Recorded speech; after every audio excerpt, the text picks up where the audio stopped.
On commente l'actu aujourd'hui avec Romain Heuillard, journaliste indépendant, Alain Staron, président cofondateur d'Artifil. Bonjour à tous les deux, fidèles de Smartech, merci beaucoup. Et nous avons un invité spécial avec nous en visio aujourd'hui. Il s'appelle Marek Kalnik, il est cofondateur et directeur technique de BAM, entreprise spécialisée dans le développement mobile. Pourquoi est-il avec nous ? Eh bien parce qu'on va commenter la Google I.O., la grande conférence annuelle de Google qui nous permet de découvrir des nouveautés logicielles, mais aussi matériel. Bonjour Marek Kalnik, merci d'être connecté et de commenter avec nous cette actualité aujourd'hui. Peut-être Romain, on peut démarrer ensemble, ce que vous avez retenu principalement déjà de cette grande conférence de Google. Déjà, c'était très dense. Moi, j'ai eu un peu mal au crâne. Et puis, un petit commentaire aussi sur la forme. Ces derniers temps, on a été habitué à des conférences d'Apple sans public, mais du coup, très mise en scène. Là, la Google I.O., c'est en public, en journée, avec un éclairage un peu bizarre. Et personnellement... ça fait du bien, non ? Je suppose que les gens qui sont sur place, ils aiment bien. Mais moi, en tant que journaliste qui regarde depuis derrière mon écran, je préfère les conférences Apple, beaucoup plus mises en scène. Ah là là là là, Romain, voyons. Sinon, il y avait deux grandes lignes, de l'intelligence artificielle et puis un grand retour de plein de produits Google Pixel. Tout, voilà. On commence peut-être par les produits. Enfin, Alain, peut-être un mot déjà sur la conférence ? Pareil. Beaucoup de choses et des choses très perturbantes. Oh, commençons par le perturbant alors, Alain. Non, il y a de tout. Qu'est-ce qui vous a perturbé ? Tout ce qui est IA. D'accord. Bon, alors on va commencer par l'IA. Vous me faites changer mon programme, mais c'est pas grave. Non, mais... Ok, allons-y. Alors sur l'IA, donc beaucoup d'annonces avec des nouveaux services. Et on pourra même tester, expérimenter ce qui est capable de faire une intelligence artificielle. Oui, ça c'est Alain. Oui, c'est le cadavre. Allez, Alain. Cadavre exquis simplifié. Un cadavre exquis, normalement, on ne sait pas ce qui s'est dit juste avant. Donc là, maintenant, je raconte une phrase, l'IA me donne la phrase suivante, et on enchaîne comme ça. Et puis, je peux aussi poser des questions sur une thématique donnée. Et si un jour, à un moment, je m'éloigne de la thématique, l'IA me remet dans la thématique. Bon, c'est marrant. C'est pas forcément, comme c'est très ouvert, c'est pas forcément besoin d'être très précis. C'est créatif, donc on peut tolérer beaucoup de choses, mais Pinchard lui-même dit que ça peut être très offensant. Et donc il l'ouvre sous forme de test kitchen, à la cuisine où on teste, en disant il y a tout ce qu'il faut pour prévenir quand ça se passe mal. Donc qu'est-ce qu'il fait ? Il essaye d'entraîner une IA sur des sujets humains qui sont les plus complexes à faire apprendre à une IA quelle qu'elle soit. Je pense que là, on est à la limite. Pour préciser, donc il y a Imaginit. Oui. Donc là, c'est une IA qui va s'occuper de raconter une histoire. Alors non, là, c'est vous qui écrivez la première phrase et l'IA écrit la suite dans Imaginit. Il y a Talk About It, où là, effectivement, c'est l'IA qui démarre une conversation et ensuite on peut commencer à lui poser des questions et si on dévie du chemin, elle nous ramène sur le sujet principal. Et il y a List It, où là, en fait... moi, je trouve ça génial, c'est-à-dire que l'IA va nous indiquer la liste des tâches à accomplir pour mener à bien un projet. Oui. Bon, c'est assez magique. Commercial des trois. Mais c'est vrai que moi, je pensais que vous alliez réagir au fait que finalement, c'est une plateforme d'expérimentation où on va encore servir à alimenter l'intelligence des logiciels de Google. Bien sûr, avec la limite, je pense que là, on est à la limite de l'IA dans cette technologie qu'on connaît aujourd'hui. Je pense que ça va être très très compliqué d'apprendre toutes les subtilités mondiales sur chacune des idées qu'on peut avoir. Et je pense qu'on est à la limite de l'IA d'aujourd'hui. Il faut le nouveau changement de paradigme qu'on en a eu il y a déjà 10-15 ans. Voilà. Ça, toute cette partie, c'était assez futuriste. Moi, ce que j'ai beaucoup retenu, c'est ce qui va arriver un peu plus proche, mais qui est... on est en chemin vers ce genre d'IA qui va vraiment très loin. Globalement, en fait, Google, ce qu'ils font, c'est qu'ils sont très forts sur la reconnaissance vocale, sur la synthèse vocale et sur le langage naturel. C'est là-dessus qu'ils avancent beaucoup. Et une chose, moi, que j'ai notée, c'est la capacité que va avoir l'assistant Google, donc on a déjà aujourd'hui sur nos smartphones, à comprendre et en tout cas à ne pas s'arrêter tout seul quand on fait des hésitations ou quand on a des imprécisions. On a eu l'exemple de quelqu'un qui demandait à jouer une musique sur Spotify, et il fait des pauses. Il y a l'assistant Google qui lui signale qu'il attend toujours la suite, alors que jusqu'à aujourd'hui, il s'arrête et on doit recommencer et ça plante, quoi. Et la personne demandait, ne se souvenait pas du nom entier du groupe, et l'assistant Google pourtant comprend. Ça, je trouve ça génial, puisque je pense que ça va aider à populariser les assistants vocaux, qui aujourd'hui encore, moi j'ai beaucoup de gens dans mon entourage qui me voient mettre des minuteurs en une seconde sur mon téléphone et qui, eux, vont toujours lancer l'application à la main, ne veulent pas utiliser les assistants vocaux parce que voilà, ils hésitent, ils savent pas comment la commande et ça s'arrête. Je pense que ça va vachement aider à pousser ces Et services. puis il y a sur la reconnaissance visuelle aussi, parce que Google travaille dessus depuis très très très longtemps. Là aussi, ça promet d'avoir des avancées assez spectaculaires. Il y a un service moi qui m'a beaucoup plu, c'est Scene Exploration, où on est dans un rayon dans un supermarché. Ouais. Il y a 20 tablettes de chocolat. Moi, je déteste ça. Le chocolat ou les Non, vins? le chocolat, j'aime beaucoup, mais quand on a 20, je déteste parce que c'est impossible de trouver le bon produit. Et là, donc, avec votre smartphone, en réalité augmentée, vous pointerez vers le rayon. Et alors que vous êtes dans un magasin que Google n'a jamais vu, il va reconnaître individuellement les produits et vous pourrez lui demander un produit gluten-free. Contenant des noisettes, il va Voilà. retrouver tout de suite la tablette avec les noisettes. Ça, c'est très impressionnant. Effectivement, c'est un mélange de plein de technologies, dont la vision par ordinateur. Est-ce qu'on peut... C'est peut-être la disruption en perspective des agences publicitaires. Si vous faites confiance à votre téléphone pour choisir le produit à votre place, quid du packaging, quid du truc alléchant, quid de... Moi, je suis le contraire de vous. Moi, j'adore regarder toutes les tablettes de chocolat et me laisser tenter par un truc que j'avais jamais vu. Mais si c'est l'engin, la machine qui fait ça, vous ne parlez plus aux humains, vous parlez à un algorithme. Donc vous, en tant que packager, de développeur de packaging de produits, de mise en scène, de mise en présentation, etc., c'est plus du tout le même métier. Ce métier risque de disparaître.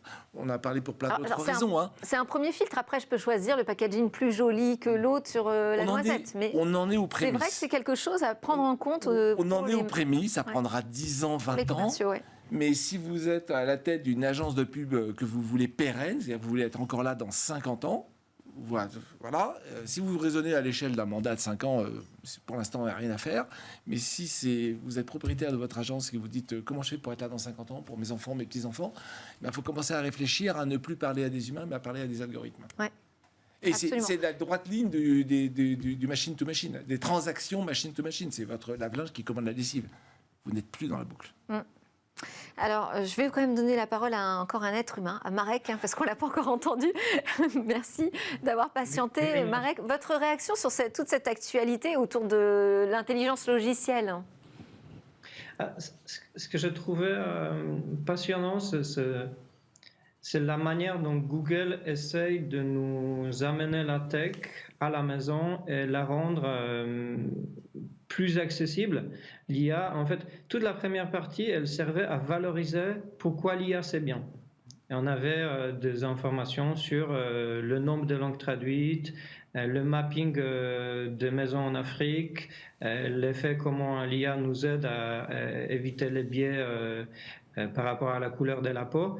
Et en fait, une bonne partie de la conférence était là pour limiter les freins qu'un humain peut avoir par rapport à l'IA. Et en fait, on voit une stratégie, même avec le Google Home et ce genre de matériel, en effet, enlever les freins psychologiques qu'on a aujourd'hui jusqu'à l'utilisation de ce type d'outils. Donc, je pense que, en effet, si on parle plus long terme, comme dit Alain, Google essaie aujourd'hui de clairement se positionner là-dessus en tant que fournisseur d'informations, surtout, partout, en tout moment, ce qu'ils appellent ambient computing. Et leur frein principal, c'est l'utilisateur, c'est l'humain. Eh oui, donc grosse campagne pour nous rendre l'IA utile. Sympathique. Vous savez que maintenant, Nest, il suffit de le regarder, il n'y a plus besoin de dire OK Google. Il suffit de le regarder pour qu'il vous parle. Ça veut dire quoi? Ça veut dire qu'il vous regarde tout le temps. Vous avez envie de ça. Il nous écoutait déjà tout le temps. Oui, mais maintenant, il nous regarde. Il y a aussi les quick phrases où vous pourrez faire certaines commandes sans le OK Google. Désolé à tous ceux chez qui j'ai activé l'assistant. Pour tout ce qui est, en fait, toutes les choses, toutes les commandes où, a priori, vous n'allez pas vous adresser comme ça à un humain.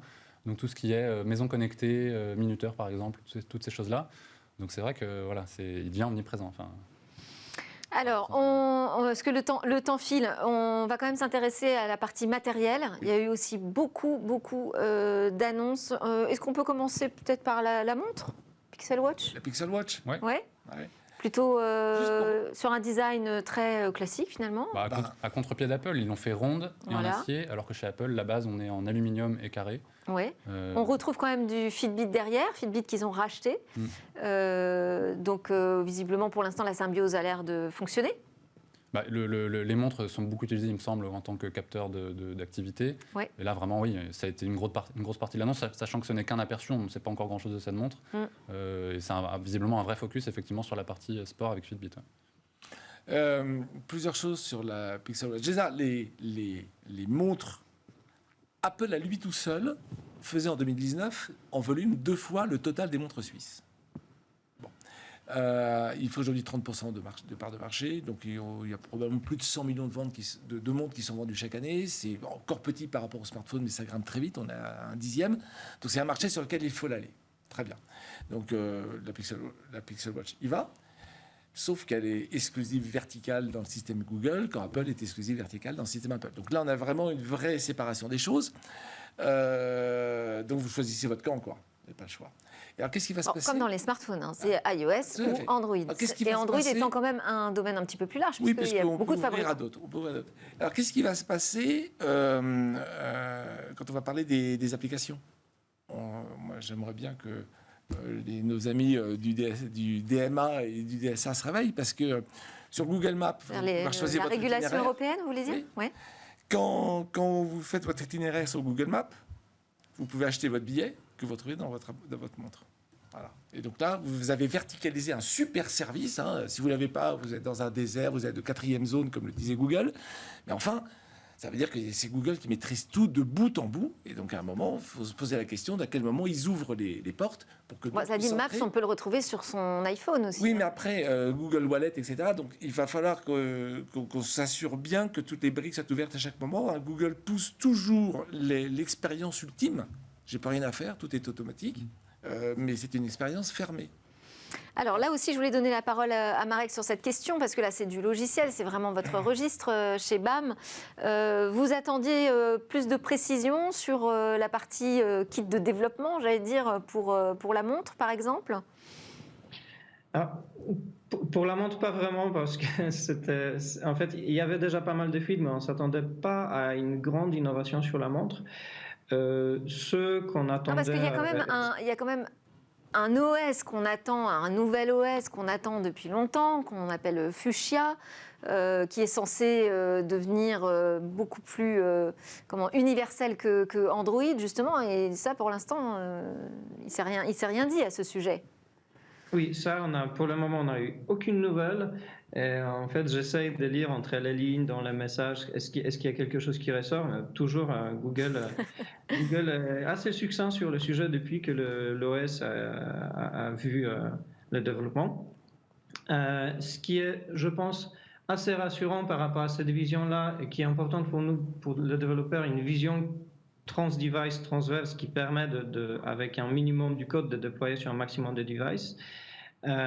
C'est l'inclusion et le focus sur les tablettes. Donc en fait, cette conférence, c'était aussi une conférence où Google a essayé un peu pousser les tablettes, ce qui va avoir potentiellement un impact sur les téléphones pliables dans l'écosystème. Donc on voit que Google est en train d'explorer plus de devices et essaye de les inclure mieux et intégrer mieux dans l'écosystème. Si, excusez-moi, juste, je vous coupe encore une deuxième fois, on n'aura pas le même OS pour la tablette et pour le téléphone pliable, justement. On n'aura pas le même OS, mais on voit les explorations, et c'est l'exploration qui compte pour nous. Donc, peut-être, et j'espère dans quelques années, on aura le OS uniforme sur tous les devices qui nous permettra de déployer tout. Pour le moment, on est en attente. Il y a aussi les annonces Flutter, Flutter 3 avec une meilleure... donc Flutter, c'est un framework de développement dans l'écosystème Google, et multi-device qui permet aussi de faire des applications iOS.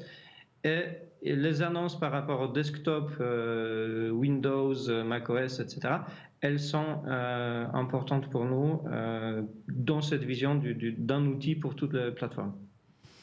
Alors, c'est vrai que là, Google voit très très large en matière de développement de matériel. Peut-être un mot sur la tablette, mais très rapidement. La tablette, en fait, ils annoncent qu'ils vont en relancer une en 2023. Pixel tablette.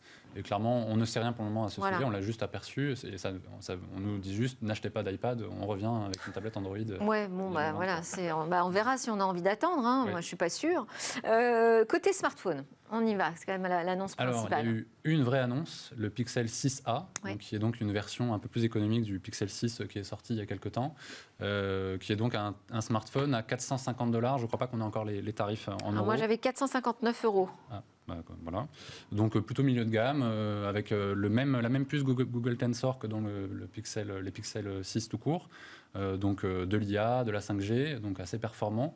Et ça sort le 28 juillet et je pense que les consommateurs en France sont pas très friands de la marque Google Pixel, mais je pense que ça peut faire un carton. C'est un bon produit, je pense. Oui, parce qu'en fait, c'est un produit avec un Android pur, finalement. C'est l'expérience Google à 100%. C'est l'intérêt pour moi des Google Pixel. C'est vraiment, on a tout l'univers Google. Et on est sur du moyenne gamme quand même à ce prix-là. Maintenant c'est très étendu le marché du smartphone, donc oui, c'est plutôt milieu de gamme. Et est-ce que le service jusqu'ici est plutôt de bonne facture sur les Pixels? La série des A a toujours été une bonne gamme. Ouais. Et donc là, on retrouve aussi 2 appareils photo avec toutes les fonctions géniales, la fonction qui permet d'effacer quelque chose dans l'arrière-plan. Ils nous ont montré une nouvelle fonction aussi qui permet d'atténuer la couleur d'un objet qui serait trop coloré, qui détournerait le regard du sujet principal qui peuvent être les personnages à l'image. Donc un produit assez sympa, je pense. Et on a eu un aperçu, ils nous annoncent qu'ils vont présenter au mois d'automne, à l'automne, des nouveaux Pixel 7 et 7 Pro, avec un nouveau Google Tensor encore plus puissant. Mais on n'a pas beaucoup plus de détails pour le moment. Qu'est-ce que ça veut dire, ça, pour une marque comme Google qui annonce beaucoup de choses, finalement, mais que pour l'automne, très en avance Alain? C'est original, il n'y a aucune culture du secret, finalement? Il y a du retard. Il faut occuper le terrain. Il faut occuper le terrain, et si on n'est pas prêt, il faut quand même occuper le terrain. J'y vois aussi là parce qu'il est plus glorieux. Un contre-pied à Apple, faire des annonces avant qu'Apple le fasse, c'est ça? Pas seulement ça, mais c'est que Apple, si vous leur parlez d'un produit sur lequel il y a eu plein de fuites, une semaine avant l'événement, ils vont continuer à vous répondre ça n'existe pas. Oui. Là, Google, au contraire, il y a des fuites, ils les assument et voilà, ils préparent. C'est ça qui est un peu étonnant. Mais à l'inverse, la force d'Apple, c'est qu'ils vous présentent le produit, vous l'achetez 2 jours après. C'est vrai. Voilà, belle expérience utilisateur. C'est un choix de communication. Une réaction, Marek, sur le Pixel 6a et les pixels de manière générale?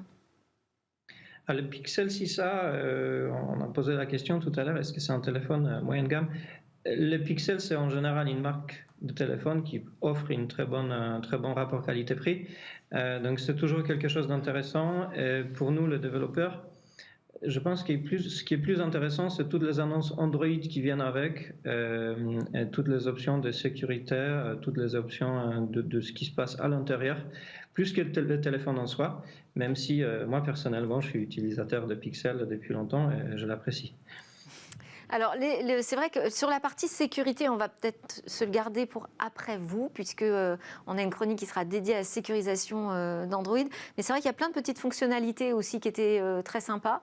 Moi, j'avais noté, par exemple, sur Google Docs, la possibilité d'afficher un résumé du document qui est ouvert tout en haut de la page. Sur Maps, calculer ses itinéraires en consommant le moins de carburant possible. Oui, ils ont annoncé effectivement qu'ils allaient étendre cette fonction de calcul d'itinéraire. Alors, un exemple, c'est ils vont vous proposer par exemple un itinéraire qui dure 3 minutes de plus, qui va vous faire économiser 20% de carburant. C'est une bonne chose. Ils ont en même temps annoncé qu'ils avaient activé 1 milliard de smartphones Android en 2021, donc il y a un petit décalage, mais en tout cas, ça reste une fonction, pourquoi pas. La proposition est intéressante. Bon, et le nouvel Android, donc Android 13 il m'a semblé que il n'y avait pas beaucoup de fonctions très fortes. Ouais. J'ai l'impression qu'ils sont passés assez vite dessus. Voilà, c'est une évolution assez itérative d'Android 12 qui est actuellement sur le marché. Alors, c'est une bêta 2 pour l'instant, qu'on peut quand même télécharger. Bêta, oui. Ouais. C'est une première bêta ou une deuxième? Marek sera sans doute à vérifier. avec moi. On enchaîne avec, on va devoir aller très très vite, peut-être la fin des mots de passe, donc annoncée par une alliance entre Apple, Google et Microsoft. En fait, ils sont regroupés au sein de l'alliance FIDO et ils nous disent qu'ils vont s'engager à prendre en charge un moyen d'authentification qui se passe du mot de passe sur tous les navigateurs et tous les matériels. Là, ça devient concret quand même, la disparition des mots de passe, Alain. Tout à fait. Enfin, j'ai un peu ça chez ma banque. En fait, on utilise le téléphone comme générateur de clés qui authentifie la personne. Il ne faut pas vous faire voler votre téléphone. En tout cas, si on fait voler, il faut que le téléphone soit suffisamment sécurisé. Il ne faut pas qu'on puisse ouvrir quelqu'un d'autre. Alors après, pour les paiements, il faut une double ou triple d'ailleurs authentification. Oui. Là, en revanche, ce qui va changer, c'est que pour s'authentifier sur un site, une seule authentification sera utilisée, sera un capteur biométrique. Donc, gloire à la biométrie, en fait, Romain. La biométrie, il y a des gens à qui ça fait peur. Les études ont montré jusqu'à présent que c'était quand même relatif, c'est bien sécurisé. Il y a eu notamment dans l'univers Android, des gens qui ont voulu faire de la détection de visage ou de capture d'empreintes digitales un peu plus vite que les autres, et ça a posé des soucis. Mais chez les grandes marques, et puis là, maintenant, c'est arrivé à maturité, Face ID, Touch ID et les équivalents sur Android, c'est fiable aujourd'hui. Et très sécurisé, c'est dans des enclaves très fermées. Donc, ce n'est pas trop un sujet. Est-ce que ça va changer quelque chose du côté de l'écosystème applicatif, la prise en compte de ce nouveau standard, finalement, d'authentification par les trois géants, Google, Microsoft, Apple? Ce standard d'authentification, c'est une suite de développements qui ont déjà eu lieu dans l'écosystème. On a vu il y a quelques mois, l'année dernière, on a vu Apple qui a introduit Apple ID. C'est deux choses qu'on accueille, avec plaisir, parce que ça nous enlève une partie du travail aussi, qui est une partie importante, la sécurisation de login, avec des solutions qui sont beaucoup plus sécures pour les utilisateurs que ce qui serait fait avec les mots de passe. Donc on l'accueille avec plaisir. Bon, eh bien, on n'aura pas le temps de commenter les deux autres actus que j'avais mises au menu. Deux startups françaises géniales qui cartonnent. On a BeReal, c'est un nouveau réseau social. Visiblement, même les ados américains sont fans. Un réseau social français dont les Américains sont fans, c'est quand même un scoop. BeReal, j'ai pas le temps de vous passer une petite vidéo, mais enfin, en gros, c'est quand même un concept très original. On reçoit une notification chaque jour, mais on ne sait pas à quelle heure, on ne sait pas quand, et on a 2 minutes pour se prendre en photo. Donc l'idée, c'est de se montrer dans sa vraie vie. Et puis, levée de fonds significative pour Kinetics, 11 millions de dollars. C'est une start-up parisienne, elle, qui développe une technologie qui est assez cruciale pour l'avenir dans les métaverses, demain en tout cas, pour la création 3D. Merci beaucoup à tous les trois pour vos commentaires sur l'actu et en particulier sur la Google I.O. Marek Kalnick, cofondateur et directeur technique de BAM, Romain Heuillard, journaliste indépendant, et Alain Staron, président cofondateur d'Artifil. Merci, Delphine. Continue dans Smart Tech après la pause. On va parler de la sécurisation, là, pour le coup, de Google.